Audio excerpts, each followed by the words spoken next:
Olá, queridos, mais uma vez, graça e paz da parte do nosso Senhor Jesus Cristo, que todos sejam achados em plena graça, em plena paz, saúde, graça diante do nosso Deus. Estamos aqui mais uma vez para compartilharmos mais um pouco da palavra do Senhor.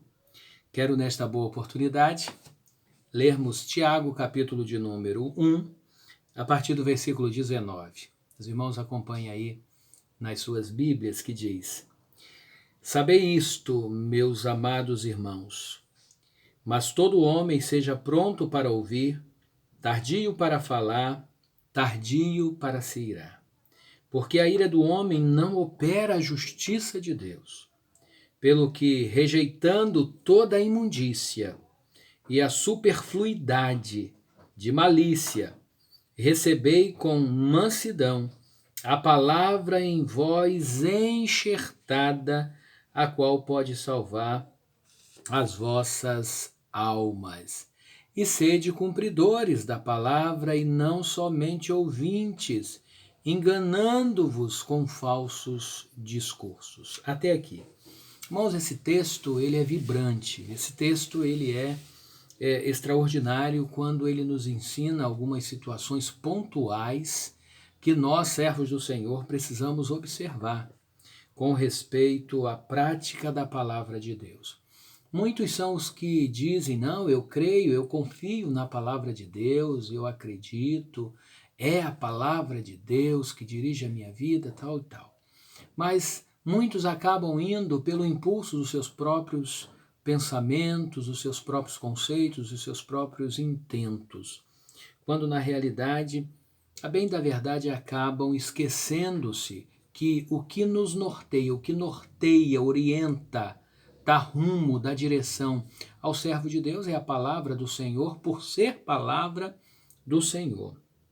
Então diz, sabei isto, meus amados irmãos, mas todo homem seja pronto para ouvir, tardio para todo homem seja pronto para ouvir, tardio para falar, falar quando necessário e o necessário, e tardio também para se irar. Até porque ouvir, reter, por mais que de repente o que estivermos ouvindo acabe trazendo-nos, provocando em nós emoções para nos desestabilizar ao ponto de querermos falar tão logo, às vezes de querermos falar no calor da hora e com isto acabamos dizendo coisas que não queríamos dizer, né? Então, todo homem, todo servo de Deus, seja então pronto para ouvir, fique calado quando necessário e para que não aconteça de se irar. Porque a ira do homem não opera a justiça de Deus. Aí eu quero pausar um pouquinho aqui nesse versículo 20.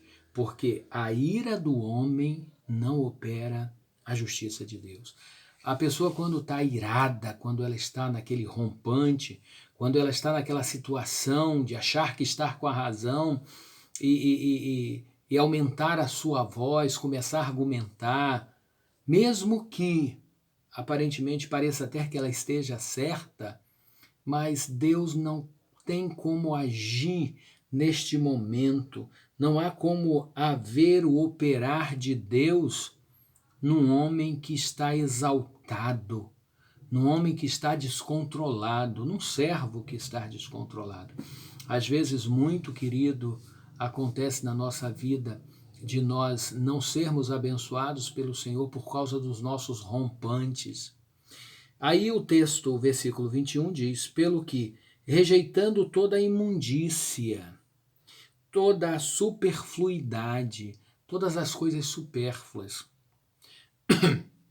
todas as coisas que não edificam.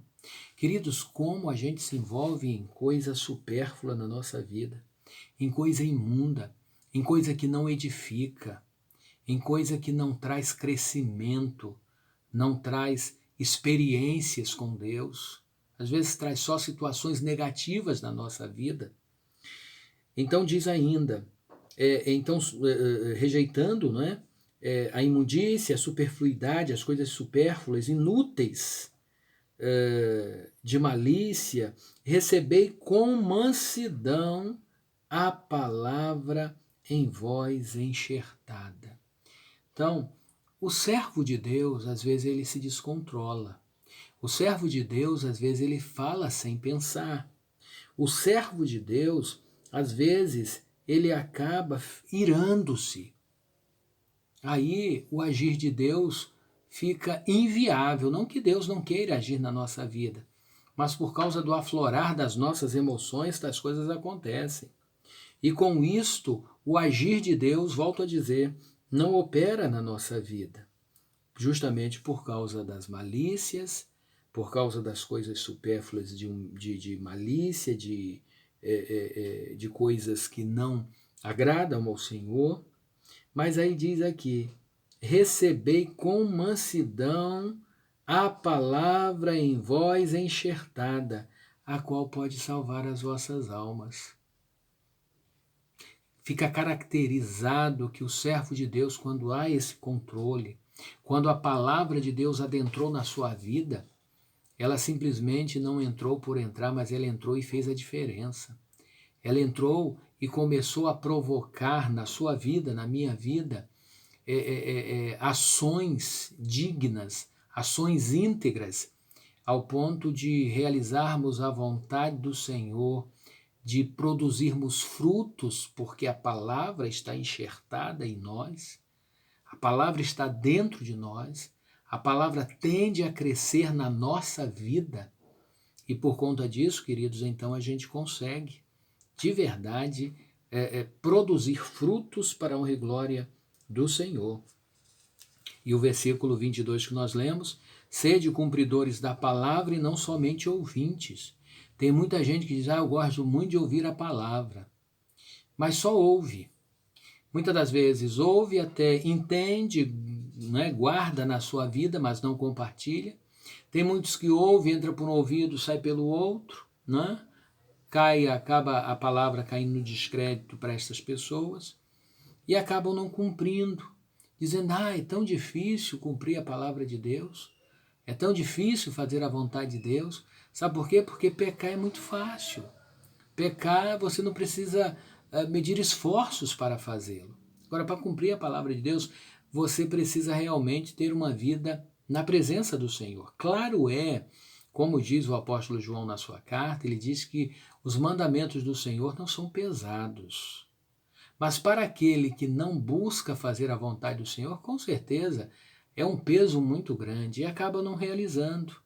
Mas quando você vai desenvolvendo a prática de servir ao Senhor, de cumprir a palavra do Senhor, então você vai fazendo com muita desenvoltura.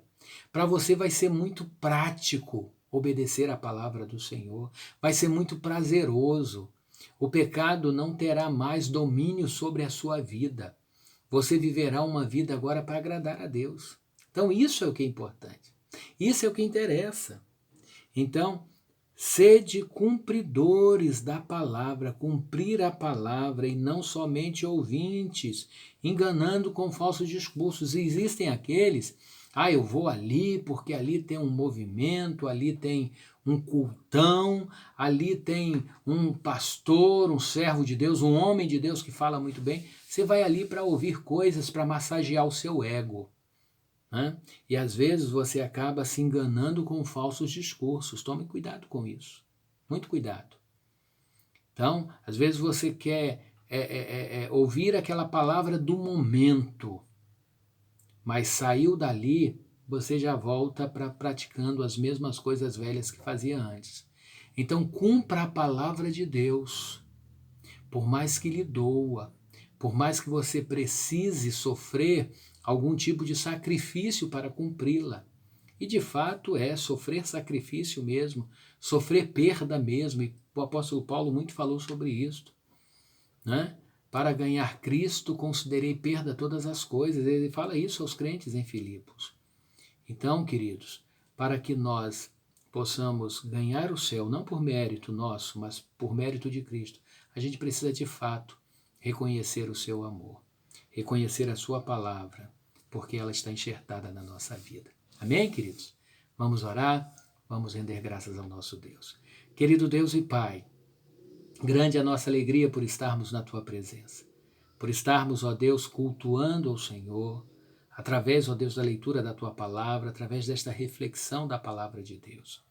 Ó Deus, abençoa a nossa vida, abençoa a Tua igreja, a Igreja Batista em Sacramento, os nossos queridos irmãos. Ó Deus, e dá que esta palavra enxertada na nossa vida, ela possa produzir muito fruto para a honra e glória do nome do Senhor. E dá que evitemos de fato e de verdade todas as coisas supérfluas, todas as coisas imundas desta vida, mas que nós tenhamos prazer, alegria em fazermos a Tua vontade. Em nome de Jesus. Amém. Deus seja louvado. Queridos, estamos gratos ao Senhor pela sua bondade. Eu quero, mais uma vez, louvar a Deus pela sua vida. Continue orando pelo seu pastor e que possamos estar sempre firmes na presença do Senhor nosso Deus. Fique todos na santa paz do Senhor e até a próxima oportunidade. Amém, queridos? Que Deus a todos abençoe.